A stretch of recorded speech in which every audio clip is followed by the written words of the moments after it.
దక్షిణాదిన కుంభమేళా. తెలంగాణ రాష్ట్ర ప్రభుత్వం దేవాదాయ ధర్మాదాయ శాఖ అత్యంత ప్రతిష్టాత్మకంగా నిర్వహించే సరస్వతి పుష్కరాలు. దక్షిణాదిన కుంభమేళాను తలపించేలా శ్రీకాళేశ్వర ముక్తేశ్వర క్షేత్ర సన్నిధిలో 12 రోజుల పాటు సరస్వతి పుష్కర మహోత్సవాలు.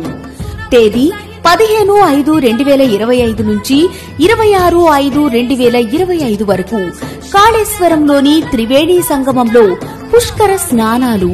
రండి, కాళేశ్వరంలోని త్రివేణి సంగమంలో పుష్కర స్నానం ఆచరించి పునీత